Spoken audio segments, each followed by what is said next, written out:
Good morning students, this is Satish Kumar and in this video we shall be discussing about the pressure due to liquids or we can say pressure in liquids. So अभी तक जो हमने पिछली class में discuss किया था उसमें हमने जो प्रेशर हमारा सॉलिड चीज़ों की वजह से लगता है उसके बारे में बात की थी। अब हम इस वीडियो में बात करेंगे लिक्विड प्रेशर के बारे में और उसकी कैरेक्टरिस्टिक्स के बारे में।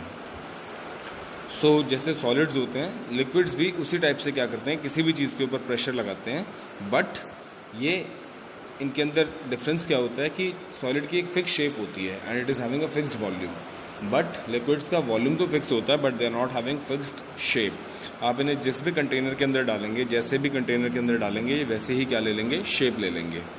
तो इसी टाइप से सॉलिड सिर्फ किसी एक सरफेस पे एक साइड से प्रेशर लगाते हैं, बट लिक्विड्स जिस भी पर्टिकुलर चीज़ के होंगे, जिस भी तरह के कंटेनर के अंदर होंगे, तो ये उसके अंदर सब जगह से प्रेशर लगाते हैं। ठीक है, उसकी वॉल्स पर भी लगाएंगे, उसके बेस पर भी लगाएंगे, और अगर उस कंटेनर के ऊपर बिल्कुल टॉप तक भी अगर भरा हुआ है कोई लिक्विड उस कंटेनर के अंदर, तो उसके टॉप के ऊपर भी ये प्रेशर लगाएंगे। ठीक है, एंड जो प्रेशर लिक्विड्स लगाते हैं वो डिपेंड करता है हाइट के ऊपर और उनकी डेंसिटी के ऊपर, मतलब किसी कंटेनर के अंदर वो कितनी हाइट पर है और उसकी डेंसिटी कैसी है, इन दो चीज़ों के ऊपर जो लिक्विड्स के द्वारा लगाया गया प्रेशर होता है वो डिपेंड करता है। ठीक है, तो जैसा मैंने आपको बताया, जो सॉलिड होते हैं वो सिर्फ प्रेशर लगाते हैं वेट की वजह से एक सरफेस पे सिर्फ। ठीक है, जैसे मान लो अगर आपने ब्रिक रख दी अपने हाथ पे, तो जो हाथ पे प्रेशर लग रहा है वो ब्रिक के वेट की वजह से लगता है। ठीक है, fluids also have weight, so they also exert pressure on the base and walls of the container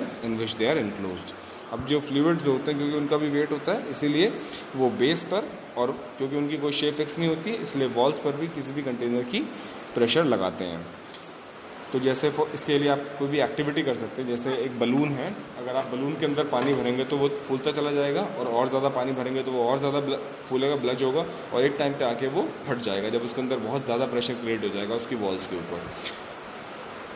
तो इससे क्या पता चलता है कि जो फ्लूइड्स हैं हमारे वो प्रेशर एक्सर्ट करते हैं। और दूसरा, एक और एक्टिविटी आप कर सकते हैं, जैसा मैंने आपको बताया कि डेंसिटी के ऊपर भी डिपेंड करता है जो प्रेशर है। अगर मान लीजिए कोई ऑयल वगैरह या कुछ और दूसरी चीज़ अगर आप बलून के अंदर भरेंगे, तो उससे, क्योंकि वो ज़्यादा डेंस है, तो उससे जो प्रेशर लगेगा वो वाटर के कंपैरिजन में क्या होगा, ज़्यादा लगेगा। ठीक है, तो सेम अमाउंट ऑफ, अगर आप वाटर फिल करते हैं किसी बलून के अंदर और same amount of mustard oil या सॉल्ट सोल्यूशन जो उससे थोड़ा ज़्यादा डेंस है, तो उसकी वजह से लगने वाला प्रेशर क्या होगा, वो और ज़्यादा लगेगा। जैसे आपकी बुक के अंदर एक्टिविटीज़ गिवन है, अगर आप उन्हें स्टडी करेंगे तो you will get to know that कि किस तरह से जो प्रेशर होता है वो वैरी करता है as per the different this thing. अब जैसे मैंने एक्टिविटीज़ के बारे में डिस्कशन किया है, तो इन एक्टिविटीज़ से आपको ये पता चल जाएगा कि जो वाटर होता है या जो कोई भी लिक्विड होता है उसका प्रेशर डिपेंड करता है height of the liquid column के ऊपर। हाइट ऑफ लिक्विड कॉलम मतलब जैसे मान लो आपके पास कोई ट्यूब है, अगर आपने उसके अंदर दो होल कर दिए हैं, एक बॉटम की साइड में और एक ऊपर की साइड में, तो जो पानी जो निकलेगा वो ज़्यादा प्रेशर से नीचे की तरफ से निकलेगा। ठीक है, और ऊपर की तरफ से पानी क्या होगा, बहुत धीरे निकलेगा। क्यों? क्योंकि हाइट जितनी ज़्यादा होगी उतना ही प्रेशर क्या होता चला जाएगा, कम होता चला जाएगा, और हाइट जितनी डेप्थ में जाएंगे आप किसी भी चीज़ के, वहाँ पे प्रेशर क्या लगता है, ज़्यादा लगता है। स्विमिंग पूल में भी ये चीज़ आपने ऑब्जर्व की होगी, अगर आप शैलो एंड में स्विमिंग कर रहे हैं तो वहाँ बॉडी के ऊपर आपको इतनी प्रॉब्लम नहीं आती होगी, इतना प्रेशर नहीं लगता होगा, और अगर आप डीप एंड में जाके बिल्कुल नीचे तक जाते हैं तो वहाँ पर आपको लगता होगा जैसे पानी जो है वो पूरा का पूरा दबा रहा है, आपके शरीर को कंप्रेस कर रहा है। ठीक है, तो इस वजह से होता है, और जितनी ज़्यादा डेंस कोई लिक्विड होगा उतना ही ज़्यादा प्रेशर लगेगा। अब यहाँ पे कुछ कैरेक्टरिस्टिक्स दी हुई हैं प्रेशर की, जैसे a liquid exerts pressure in all direction, that is downward, upward and sideways. जिस भी कंटेनर के अंदर कोई लिक्विड कंटेन्ड होगा उसके बेस पे, साइडवेज में और अपवर्ड में सब जगह वो प्रेशर लगाएगा। And the pressure is the same in all direction at the same depth. अगर मैं एक सेम डेप्थ की बात करूँ, मतलब जैसे मान लीजिए अगर मैं 10 मीटर नीचे पानी में चला गया हूँ, तो 10 मीटर पानी में मेरे हेड के ऊपर, मेरे चेस्ट के ऊपर, मेरे लेग्स और आर्म्स के ऊपर सेम प्रेशर लगेगा, कोई प्रेशर का वेरिएशन नहीं आएगा। कोई भी बॉडी अगर सेम डेप्थ पे है, अगर मान लो मैं हूँ या कोई और दूसरा पर्सन भी है मेरे साथ, तो हम दोनों की बॉडीज़ के ऊपर जो प्रेशर लगेगा वो सेम लगेगा। And pressure increases with depth, और जैसे जैसे हम पानी के अंदर नीचे तक जाते जाएंगे, वही स्विमिंग पूल वाला जैसे मैंने आपको एग्जाम्पल बताया, तो प्रेशर बढ़ता चला जाएगा। और आपने देखा भी होगा आजकल जो घड़ियाँ आती हैं उन पर लिखा रहता है 30 metre water resistant, 100 metre water resistant, तो उनका मतलब यही होता है बेसिकली कि अगर आप उन घड़ियों को लेके पानी अंडर वाटर जा रहे हैं, पानी के अंदर जा रहे हैं, तो वो रेजिस्टेंस सिर्फ 30 मीटर या 100 मीटर तक रहेंगी। क्यों? क्योंकि उसके बाद जो प्रेशर लगने वाला होगा, जो प्रेशर लगेगा वो क्या होगा, बहुत ज़्यादा एक्सट्रीम होगा, जो वो वॉच टॉलरेट नहीं कर सकती, और उसके अंदर वो पानी क्या होगा, फिर उतने प्रेशर से घुस जाएगा और उसे ख़राब कर देगा। तो जो घड़ियों पे लिखा रहता है, या हमें भी आपने देखा होगा, जो डाइवर्स होते हैं वो भी एक स्पेशल टाइप का सूट पहन के जब समंदर के अंदर डाइव लगाते हैं तो एक स्पेशल टाइप का सूट पहनते हैं। वो इसीलिए पहनते हैं क्योंकि उन्हें समंदर में बहुत नीचे तक जाना होता है, और बहुत नीचे तक जाने के लिए वहाँ पे क्योंकि बहुत ज़्यादा प्रेशर होता है, तो उस प्रेशर को अवॉइड करने के लिए वो स्पेशल टाइप के सूट्स पहनते हैं। अगर वो सूट्स नहीं पहनेंगे तो उनकी बॉडी के ऊपर इतना ज़्यादा प्रेशर लगेगा कि they will not survive in that particular pressure. उस प्रेशर के अंदर वो सर्वाइव नहीं कर पाएंगे। पूरी बॉडी के ऊपर ऐसा लगेगा it is like something is compressing your body, और वो प्रेशर किसका होता है, वाटर का ही प्रेशर होता है। ठीक है। अब कभी कभी क्या होता है, किसी चीज़ को अगर आप एयर में उसका अगर आप वेट देखते हो तो वो काफ़ी भारी लगता है, और उसी चीज़ को अगर आप पानी के अंदर उठा के देखते हो तो वो थोड़ी सी लाइट फीलिंग आती है आपको। तो ये जो लाइट फीलिंग आती है, इसके पीछे कॉन्सेप्ट है बायंसी का। ठीक है। So every liquid exerts N upward force on the objects immersed in it. कोई भी चीज़ अगर पानी के अंदर इमर्स है तो लिक्विड क्या करेगा, उसके ऊपर एक अपवर्ड फोर्स लगाएगा। And the tendency of liquid to exert an upward force और an object placed in it is called buoyancy. और इस टेंडेंसी को हम क्या कहते हैं, बायंसी कहते हैं, जो अपवर्ड फोर्स लगाता है कोई भी लिक्विड। ठीक है ना, किसी भी चीज़ के ऊपर जो उसके अंदर इमर्स्ड होती है। और इसी वजह से, उस अपवर्ड फोर्स की वजह से, लगने की वजह से, जो बॉडी का जो वेट होता है वो हमें थोड़ा सा हल्का महसूस होता है जब वो पानी के अंदर इमर्स्ड होती है। ठीक है। किसकी वजह से, बायंट फोर्स की वजह से, बायंसी भी कहते हैं जिसे, या अपवर्ड थ्रस्ट की वजह से। ओके। अब हम बात करते हैं मेजरिंग ऑफ लिक्विड प्रेशर के बारे में। तो जैसा आपको इस स्लाइड के अंदर दिखाई दे रहा है, ये एक अपरेटस है जिसकी हेल्प से हम लिक्विड प्रेशर क्या करते हैं, मेजर करते हैं, और इसे हम मोनोमीटर कहते हैं। ठीक है। ये किससे बनाया जाता है, ये बनाया जाता है एक यू शेप्ड ग्लास ट्यूब से, जैसा आपको दिखाई दे रहा है, और उसे फिक्स किया जाता है एक वुडन बोर्ड के साथ, या सिंपली यहाँ पे जैसे आपको दिखाई दे रहा है एक स्टिक के साथ, और जिसमें क्या होती है, एक स्केल होती है इसके सेंटर में। ठीक है।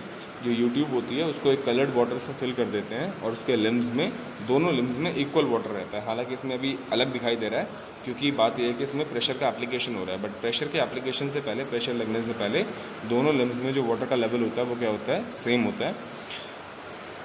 The one end of YouTube is open. एक एंड तो इसको ओपन रखते हैं, और दूसरे एंड में क्या करते हैं, हम एक रबर ट्यूब अटैच कर देते हैं। The other end is fix to a rubber tube which in turn connected to a thistle funnel. और उस रबर ट्यूब को किससे कनेक्ट कर देते हैं, एक फनल से कनेक्ट कर देते हैं, और इस स्ट्रक्चर को पूरे का हम मोनोमीटर कहते हैं। ठीक है।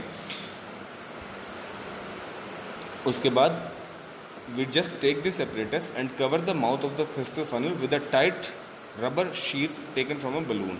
जो हमारा फनल है, हम उसका जो माउथ होता है उसको कवर कर देते हैं किससे, एक रबर शीट से जो हमने किसी बलून से लिए। And if will press the rubber sheet slightly with your fingers, the pressure on it increases. जैसे आपने उसका माउथ कवर कर दिया फनल का, और अगर आप उस पर कंप्रेस करने की कोशिश करेंगे उसको, तो उसके अंदर प्रेशर इंक्रीज़ होगा, और वो प्रेशर इन टर्न इंक्रीज़ होकर आपको किसके अंदर दिखाई देगा, यूट्यूब के अंदर दिखाई देगा। जो ये यू शेप ट्यूब है, इसके अंदर एक साइड से पानी का लेवल क्या होगा, कम होगा लेफ्ट साइड से, और राइट साइड से पानी का लेवल क्या होगा आपका, इंक्रीज़ होगा। ठीक है। सो इस टाइप से होता है ये इसके अंदर। And due to this the water in limb A will go down and the water in limb B will go up.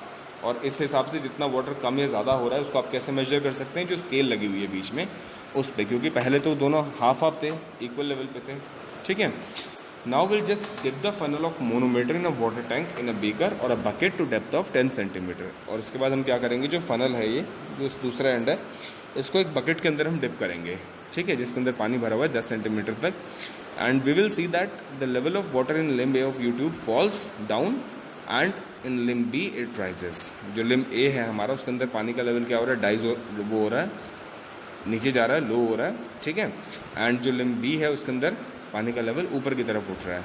तो इससे क्या पता चलता है कि जैसे जैसे कोई चीज़ डेप्थ में जाती रहेगी, ठीक है, 10 सेंटीमीटर हम डेप्थ में गए तो वहाँ पे प्रेशर इंक्रीज़ हुआ।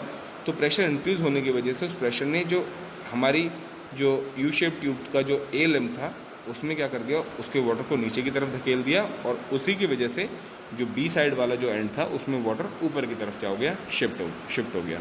ठीक है। And we will see this level practically, हमें दिखाई दे रहा है यहाँ पे चेंज होते हुए। तो इस हिसाब से हम मोनोमीटर से ये चीज़ ऑब्जर्व कर सकते हैं। ठीक है। और सेम डेप्थ पे हमारा जो प्रेशर होगा वो सेम होगा। ये चीज़ हम कैसे ऑब्जर्व कर सकते हैं, हम जो फनल है इसको एक बार लेफ्ट साइड पे टर्न कर देंगे और एक बार राइट साइड पे टर्न कर देंगे, तो प्रेशर में कोई वेरिएशन नहीं आएगा। Okay, hope this